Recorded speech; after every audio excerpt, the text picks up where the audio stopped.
poin ketiga yang penting untuk peneliti utama pemula adalah secret tadi, secret. Apa sih ini ya maksudnya? Maksudnya adalah ini rahasia, kita bisa menulis tetapi juga kita bisa mendapatkan hibah.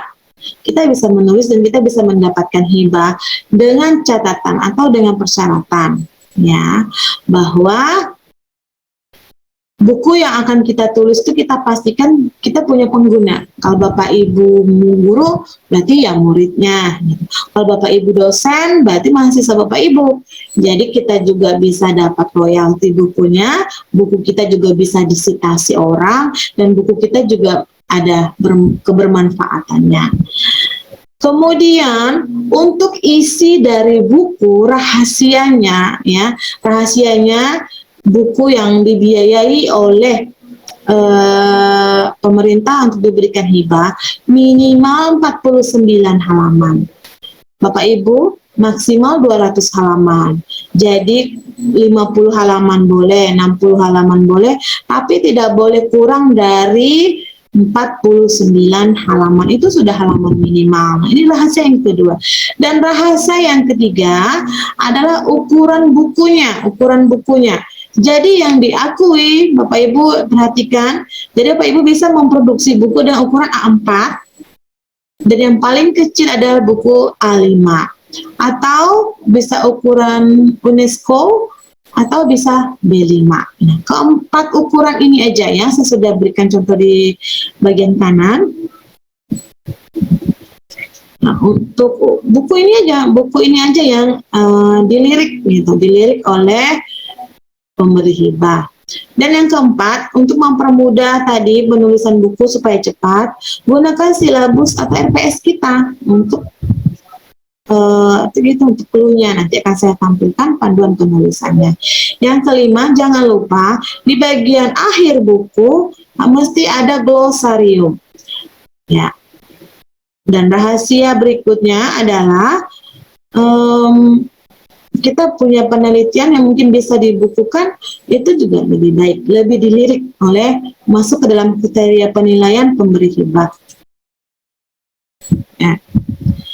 Nah, Bapak Ibu punya skripsi, punya tesis, punya disertasi, silakan bisa dijadikan sebuah buku. Buku saya yang tadi problem solving itu adalah buku hasil penelitian mahasiswa, saya pembimbingnya. Jadi judulnya adalah pengembangan buku, pengembangan model pembelajaran gitu ya. Yang model pembelajaran problem solving method gitu dengan model pushing. Nah, jadi dapatlah buku itu di akhirnya, tapi mahasiswa ambil skripsinya, kemudian produknya karena sudah melewati fase pengembangan, kita buat jadi buku dan ditambah lagi dengan referensi lainnya. Tidak hanya itu aja, tapi mesti ada referensi yang mendukung lainnya. Nah, rahasia yang berikutnya untuk buku ajar adalah tadi mesti ada evaluasi. Ya, sebelum evaluasi mungkin ada contoh-contoh LKS di bagian bawah. Mesti ada evaluasi. Wajib membuat evaluasi. Tujuannya untuk mengukur capaian belajar tadi yang di awal bab. Nah, evaluasi bisa setiap bab, bisa juga satu buku di akhir dari pada buku. Evaluasinya sepenuhnya penulis bisa berikan bentuk apa aja gitu ya. Bentuk formatif, bentuk analitik, tugas deskripsi, evaluasi sumatif, tergantung dari buku apa yang ditulis, tergantung pengguna juga, tergantung pengguna bukunya. Oke, kemudian penulisan daftar pustaka.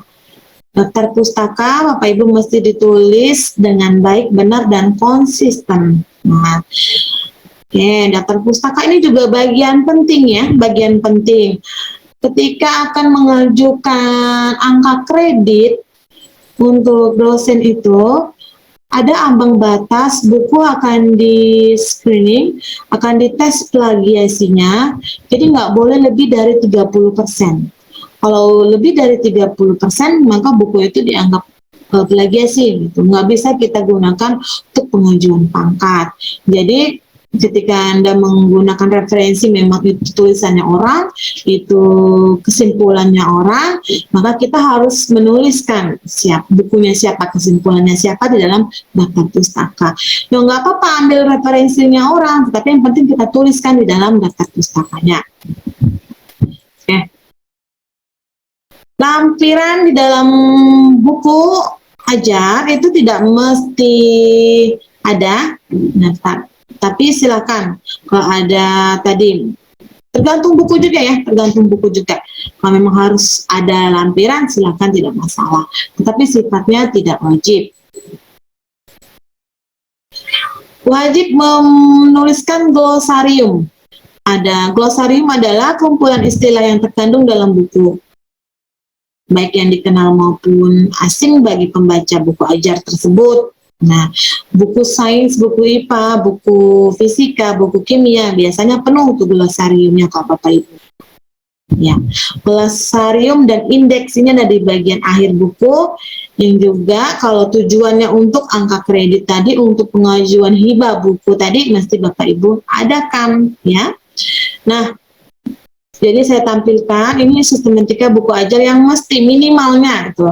Di bagian awal itu tadi ini cover, halaman judul, prakarta, kata pengantar, daftar isi, daftar gambar, daftar tabel, dan nah untuk cover untuk bagian awal ini cover, Bapak Ibu bila kesusahan untuk mendesain cover, biasanya penerbit itu punya layanan, punya jasa, sekalian covernya bisa dibuat. Kita tinggal serahkan saja kepada penerbit, nanti penerbit akan tunjukkan ya hasil desainnya suka apa tidak. Untuk bagian isi buku, ya bagian yang paling penting dari buku yang kita tulis tadi sesuai dengan RPS atau sesuai dengan silabus kita tadi, setiap satu babnya mesti memuat tadi capaian pembelajaran, kemudian pembahasan, atau informasi yang akan kita masukkan di dalam babnya, tentang apa babnya, nah informasi itu. Terus menulis informasinya itu tadi mesti sistematika dan terorganisir ya, dari materi yang mudah kesukar atau struktur gitulah ya. Nah, isi dari pembahasan ini jangan lupa kita bisa tuliskan pendahuluan, kemudian materi utamanya, dan diakhiri dengan penutup. Penutup berisi kesimpulan. Kemudian bisa pembahasan yang kedua apalagi, dan seterusnya. Oke, pembahasan kedua dan seterusnya. Dan setiap akhir bab kita kasih evaluasi. Boleh evaluasi setiap bab dan boleh evaluasi pada akhir buku atau pada belakang buku, digabung gitu di bagian belakangnya. Kemudian bagian akhir buku yang mesti ada, minimal mesti ada adalah daftar pustaka, glosarium, indeks, dan lampiran. Ya. Oke. Menulis itu sebenarnya, membuat buku itu kalau pengalaman saya sebenarnya enggak susah. Tapi yang susah itu yang menulisnya, mengetiknya gitu. Kadang kalau kita mengetik dua tiga halaman, kemudian kita punya pekerjaan yang lain yang kita tinggalkan, kesibukan lain yang kita tinggalkan, nanti deh, nah itu akhirnya nggak terselesaikan. Jadi aja draft yang cuma satu bab, cuma 2 bab gitu.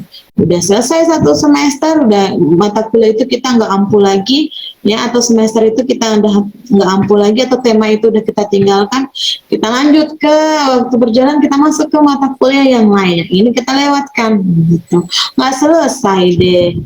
Jadi penulis yang terbaik itu adalah menulis kemudian dia mampu menyelesaikan. Setuju ya Bapak Ibu dan Saudara? Nah, jadi kalau mesti komitmen. Rahasia pertama menjadi penulis itu komitmen. Ya. Rahasia kedua menjadi penulis itu komitmen. Rahasia ketiga menjadi penulis itu komitmen. komitmen untuk menyelesaikan tulisan. Baik,